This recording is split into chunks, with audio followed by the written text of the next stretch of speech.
Assalamualaikum warahmatullahi wabarakatuh. Saya Elsa Dwi Puspita dengan NIM 234110101053 kelas 1 BKIB. Di sini saya akan menjelaskan tentang karir planning yang sudah saya buat untuk memenuhi tugas UAS mata kuliah pengembangan motivasi dan diri. Saya Elsa Dwi Puspita, anak kedua dari dua bersaudara, lahir di Purbalingga 24 Juli 2005. Saat SMA saya mengambil jurusan IPS dan saat ini sedang menempuh pendidikan S1 Bimbingan dan Konseling Islam di Universitas Islam Negeri Profesor Kiai Haji Saifuddin Zuhri Purwokerto. Sebenarnya di UIN Saizu dengan prodi Bimbingan dan Konseling Islam bukan menjadi pilihan saya dalam berkuliah. Yang awalnya saya memilih pendidikan akuntansi di Universitas Negeri Yogyakarta, namun akhirnya saya menjadi di UIN Saizu ini. Namun tidak ada penyesalan sama sekali setelah saya melakukan pertemuan perkuliahan ataupun kegiatan yang ada di UIN Saizu ini. Terutama di pengembangan motivasi dan diri, saya menemukan atau saya menjadi percaya dan yakin saya memilih profesi ini untuk kedepannya, yaitu profesi sebagai motivator.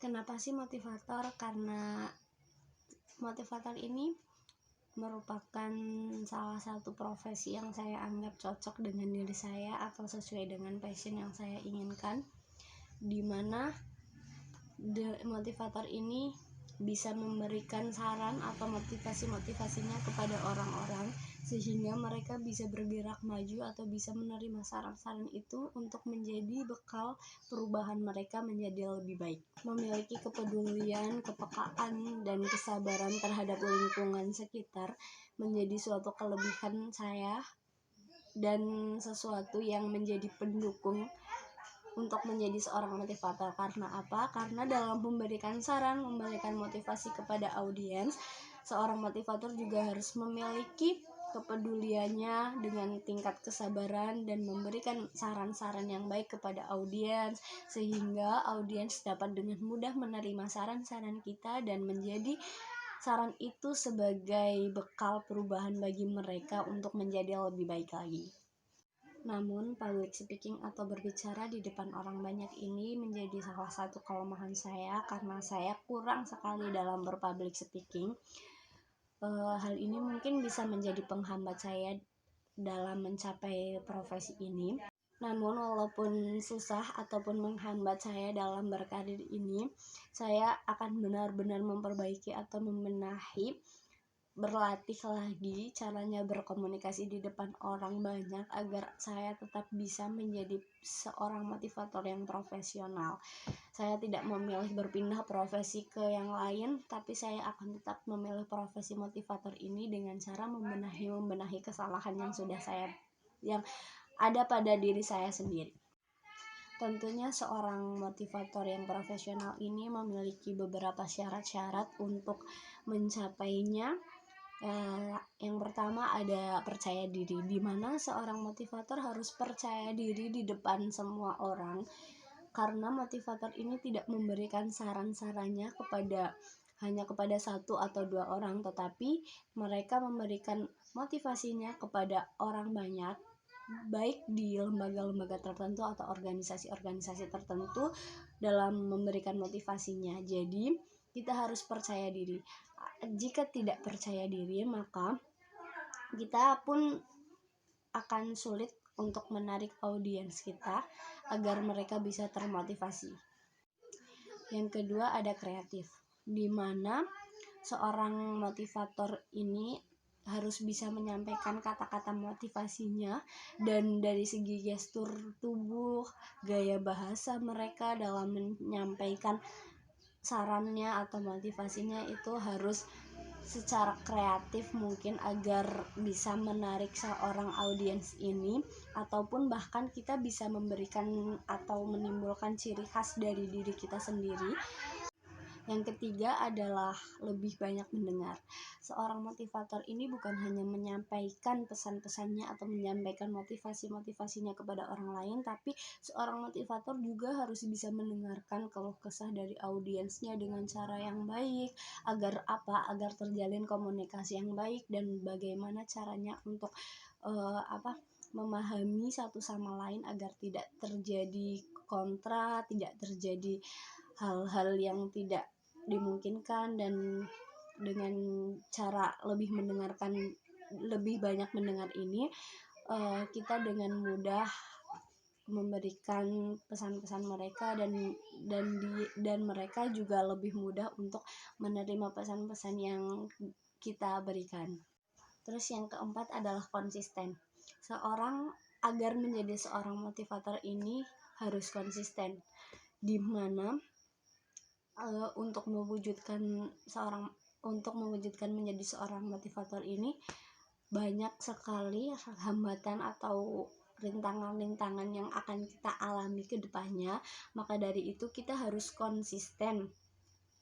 Jika kita memang mengalami kegagalan 1 atau bahkan 2 kali, jangan pernah berputus asa akan berpindah ke profesi lain dan profesi motivator ini ditinggalkan, tidak, tapi kita harus tetap konsisten agar menjadi seorang profesional. Dan yang terakhir adalah mengendalikan emosi. Seorang motivator ini harus bisa mengendalikan emosinya dengan cara sabar. Jika kita tidak mudah mengendalikan atau kita mudah terpancing emosinya dalam menemukan lawan bicara yang agak susah diberi saran atau motivasi, maka kita harus dengan mudah benar-benar mengendalikan emosinya agar tidak terjadi perselisihan atau pertengkaran. Dan selanjutnya adalah strategi, di mana strategi ini sudah saya buat secara terkonsep dan bersungguh-sungguh agar saya juga dengan mudah mewujudkan profesi motivator ini ke depannya. Yang pertama adalah pendidikan. Saya mulai menempuh pendidikan S1 pada tahun ini, jurusan bimbingan dan konseling Islam di UIN Saizu Purwokerto. Hal ini menjadi wadah saya, bekal saya untuk menjadi seorang motivator, karena di prodi bimbingan dan konseling Islam ini saya mempelajari tentang psikolog, pengantar psikolog, psikolog sosial, dan tentunya saya mempelajari pengembangan motivasi dan diri ini, sehingga saya dengan mudah atau memiliki bekal yang banyak sebelum saya terjun ke profesi motivator ini. Yang kedua ada soft skill dan hard skill, di mana pada perkuliahan ini saya akan mengembangkan atau harus bisa mengembangkan soft skill dan hard skill saya, baik pada pertemuan perkuliahan, public speaking, tentang mempelajari materi-materi tentang ilmu psikologi dan lain sebagainya, dan hard skill saya pada sebuah organisasi. Dan yang ketiga adalah memperbanyak relasi, di mana saya akan membangun hubungan yang baik dengan semua orang, khususnya seseorang yang terjun langsung pada dunia motivator ini, sehingga ada koneksi yang baik dan ada nasihat-nasihat yang mereka berikan kepada saya. Selanjutnya adalah membangun brand, di mana saya akan memanfaatkan media digital ini dengan membuat visual branding saya untuk membuat konten-konten yang memberikan nilai motivasi, sehingga audiens atau bisa menarik mereka untuk menjadi nilai tambah dan menginspirasi bagi mereka. Selanjutnya adalah sertifikasi, di mana saya akan berusaha mendapatkan sertifikasi sebagai motivator atau pelatih agar dapat memberikan kredibilitas tambahan, dan tentunya dengan cara mengisi di acara-acara kecil saja, misal pada suatu organisasi ataupun mengisi acara-acara di sekolah-sekolah tertentu, sehingga saya bisa memiliki nilai tambah dengan adanya sertifikasi ini. Kemudian mentorship, saya akan mencari orang sukses pada bidang ini untuk mendapatkan panduan atau nasihat, dan kemudian saya juga akan menerapkan dalam perjalanan karir saya nantinya sehingga saya juga akan sukses dan bisa mencapai profesi motivator ini sebagai seorang motivator yang profesional. Dan yang terakhir kuncinya adalah konsisten, di mana kita harus terus belajar dan berusaha dan bersiap dalam menghadapi tantangan dan rintangan yang ada di depannya. Terus belajar tumbuh secara pribadi untuk menjadi seorang motivator yang memberikan ilmu-ilmu yang bermanfaat, inspirasi, sehingga kita dapat menjadi motivator yang profesional. Namun, adapun kendala saya untuk mencapai seorang motivator ini, yang pertama adalah susahnya berkomunikasi di depan orang. Saya itu seseorang yang tidak gampang untuk berkomunikasi kepada orang baru, sehingga hal ini menjadi salah satu kendala saya. Dan yang kedua adalah kurangnya percaya diri. Saya kurang dalam percaya diri di depan orang. Saya orangnya malu, bahkan malu bertanya dan malu menjawab pada saat perkuliahan itu sering. Dan yang ketiga itu dukungan dari orang tua. Sebenarnya orang tua itu memilih saya berprofesi di pendidikan atau sebagai seorang guru, tapi saya menginginkan profesi sebagai motivator. Saya akan memberikan pemahaman atau pengertian kepada orang tua saya dan berdiskusi dengan baik sehingga saya bisa diizinkan berkarir di profesi motivator ini. Kemudian rincian karir planning yang sudah saya buat. Pada tahun 2023 sampai 2027 saya menempuh pendidikan S1 Bimbingan Konseling Islam di UIN Saizu Purwokerto. Dan yang kedua adalah organisasi. Pada tahun kedua atau 2024 saya berkuliah di UIN Saizu. Saya akan mengikuti organisasi-organisasi untuk mendukung karir saya, seperti organisasi UKM motivator atau UKM ataupun UKM lainnya untuk mendukung hal ini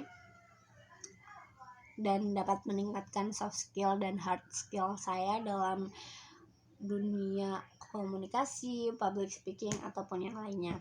Dan pada 2025 pada tahun ketiga saya berkuliah di UIN Saizu, saya akan turun langsung ke lapangan atau kerja lapangan, dan itu pada umur 21 saya akan mencoba memberanikan diri langsung praktek di lingkungan sekitar, seperti mengikuti organisasi di dalamnya terdapat program kerja untuk kita memberikan materi atau memberikan pengajaran kita kepada anak-anak di sekolah.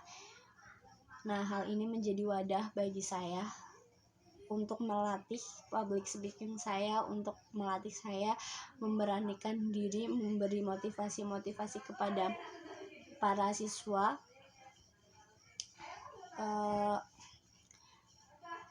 Bukan hanya itu, saya juga akan menawarkan ke beberapa lembaga atau ke beberapa organisasi untuk mengisi pembicara pada suatu acara tertentu.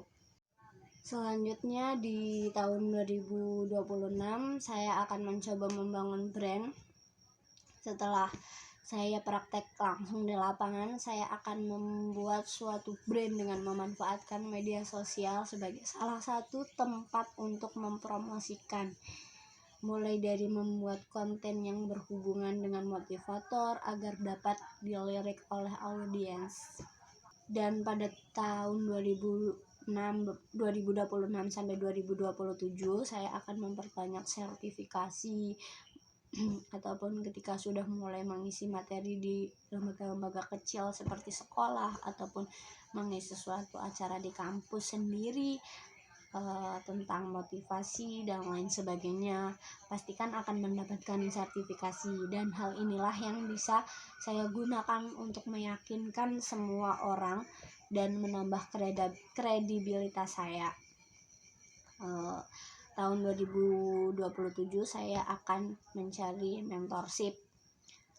Setelah menempuh tahapan-tahapan tadi, perlukan adanya seorang mentorship. Oleh karena itu saya akan mencari mentor yang benar-benar sukses dan sudah berpengalaman di dunia motivator ini, dan tentunya saya akan mengikuti jejak mereka yang sehingga saya bisa menjadi seorang yang profesional seperti mereka. Dan di tahun 2028 setelah saya lulus dari UIN Saizu Purwokerto dan melewati beberapa tahapan-tahapan yang sudah saya jelaskan tadi, yang sudah saya rinci tadi, dan di tahun 2028 ini di umur 23 tahun saya bisa menjadi seorang motivator dan berkarir pada dunia motivator ini secara profesional.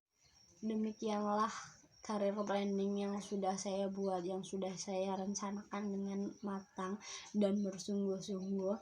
Semoga saya bisa mencapainya, benar-benar mencapai pada umur 23 tahun di 2028 sebagai seorang motivator yang profesional. Satu kalimat motivasi dari saya yaitu, kesuksesan adalah hasil dari kesempurnaan kerja keras, belajar dari pengalaman, loyalitas, dan kegigihan. Sekian, terima kasih. Assalamualaikum warahmatullahi wabarakatuh. Bye-bye.